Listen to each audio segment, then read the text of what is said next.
Assalamualaikum warahmatullahi wabarakatuh. Izin Bapak Ibu dosen untuk mempresentasikan tugas ujian akhir semester yang diinstruksikan untuk mengambil bahan materi dari tugas yang sudah dibuat.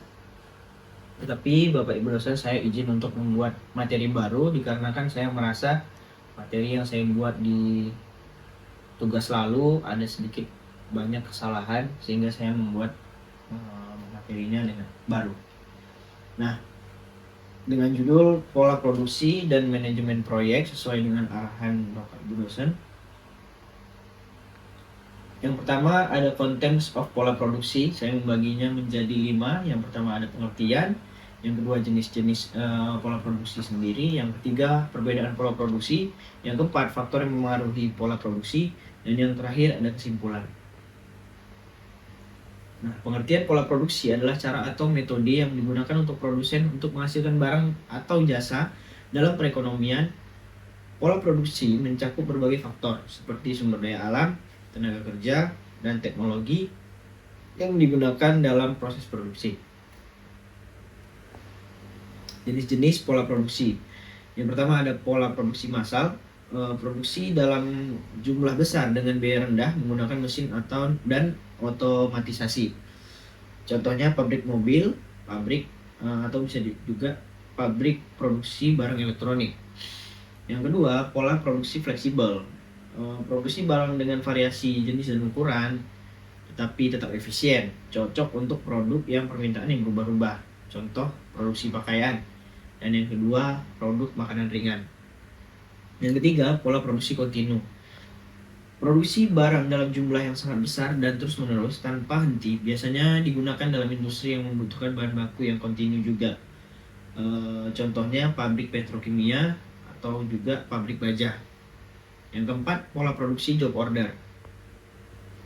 Produksi barang berdasarkan pesanan khusus atau bisa disebut custom order banyak digunakan untuk barang-barang yang bersifat unik dan tidak massal. Contohnya pembuatan furniture, desain interior, pesanan khusus dalam percetakan. Perbedaan pola produksi sendiri, ada jenis pola produksi di sini ada 4. Yang pertama massal, fleksibel, kontinu, dan job order. Karakteristiknya berbeda masing-masing. Untuk karakteristik pola produksi massal, produksi dalam jumlah besar dengan standar. Contohnya seperti yang saya bilang di awal tadi adalah pabrik mobil. Yang kedua, fleksibel, produksi yang dapat disesuaikan dengan permintaan seperti pakaian dan makanan ringan. Yang ketiga, kontinu, proses produksi berkelanjutan tanpa henti. Contohnya petrokimia dan baja. Yang terakhir, job order, produksi berdasarkan pesanan khusus.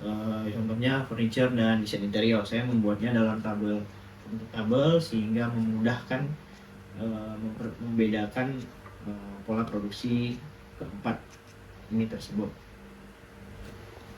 Faktor yang mempengaruhi pola produksi. Yang pertama ada permintaan pasar, menentukan apakah produksi harus massal atau custom. Yang kedua, teknologi memungkinkan produksi massal atau fleksibel yang lebih efisien. Yang ketiga ada sumber daya alam, beberapa pola produksi bergantung pada bahan baku yang berkelanjutan. Yang keempat ada tenaga kerja. Peran tenaga kerja sangat penting dalam pola produksi yang bersifat fleksibel atau job order. Kesimpulannya adalah pola produksi merupakan metode yang digunakan untuk menghasilkan barang atau jasa dalam perekonomian. Ada pilihan pola produksi sangat dipengaruhi oleh faktor-faktor seperti permintaan pasar, teknologi sumber daya alam, dan tenaga kerja.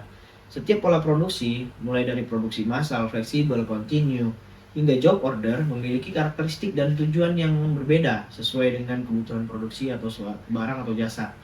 Pemilihan pola yang tepat akan membantu perusahaan dalam mencapai efisiensi, memenuhi permintaan pasar, dan memaksimalkan keuntungan.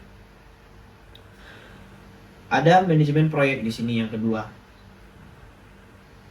Content of manajemen proyek, saya membaginya juga menjadi 5. Yang pertama ada pengertian manajemen proyek, yang kedua ada tahapan manajemen proyek, yang ketiga ada komponen utama dalam manajemen proyek, yang keempat ada manajemen proyek di berbagai industri, yang terakhir ada kesimpulan. Pengertian manajemen proyek adalah proses atau proses perencanaan mengorganisir, mengendalikan, dan mengelola sumber daya alam, sumber daya untuk mencapai tujuan proyek dalam waktu, anggaran, dan kualitas yang telah ditentukan. Tujuan utama manajemen proyek adalah menyelesaikan proyek sesuai dengan persyaratan yang ditetapkan, mengatasi risiko, dan memastikan efisiensi. Tahapan manajemen proyek. Yang pertama, inisiasi, penentuan tujuan, ruang lingkup, dan persyaratan proyek. Yang kedua, ada perencanaan, menyusun jadwal, anggaran, dan alokasi sumber daya. Yang ketiga, ada pelaksanaan, menjalankan kegiatan proyek sesuai dengan rencana. Yang keempat, pemantauan dan pengendalian, mengontrol kemajuan dan proyek dan memitigasi risiko. Yang kelima, ada penutupan, menyelesaikan proyek, melakukan evaluasi, dan mendokumentasikan hasilnya. Komponen utama dalam manajemen proyek. Yang pertama, ada tujuan proyek, apa yang ingin dicapai. Yang kedua, anggaran dan sumber daya, pengalokasian dana, material, dan tenaga kerja. Yang ketiga, waktu, penjadwalan, dan pemantauan untuk menyelesaikan proyek tepat waktu. Kualitas, menjaga standar kualitas yang telah ditentukan. Resiko, identifikasi dalam manajemen potensi risiko yang bisa memengaruhi proyek. Dan yang terakhir, ada stakeholder, pihak-pihak yang terlibat dalam proyek dan komunikasi dengan mereka. Manajemen proyek di berbagai industri. Yang pertama, ada industri konstruksi, proyek pembangunan gedung, mengelola sumber daya, anggaran, dan pengawasan progres pembangunan.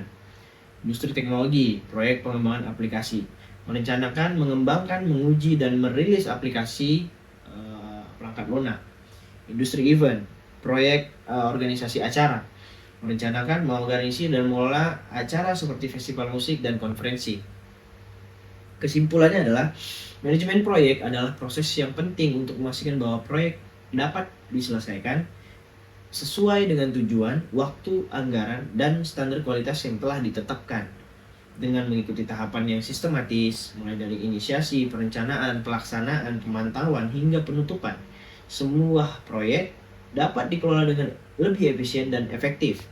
Setiap industri memiliki tantangan dan karakteristik yang berbeda, namun prinsip dasar manajemen proyek tetap relevan di semua sektor. Pengelolaan risiko, komunikasi yang baik dengan stakeholder, serta pemantauan yang tepat adalah kunci utama untuk mencapai keberhasilan dalam manajemen proyek. Terima kasih untuk Bapak Ibu dosen yang sudah memberikan tugas ini, sehingga saya mendapatkan pengetahuan baru dan pengalaman baru sebelum dan sesudah. Bila saya ada salah kata, saya ucapkan maaf dan terima kasih untuk tugas ini. Sekali lagi, wassalamualaikum warahmatullahi wabarakatuh.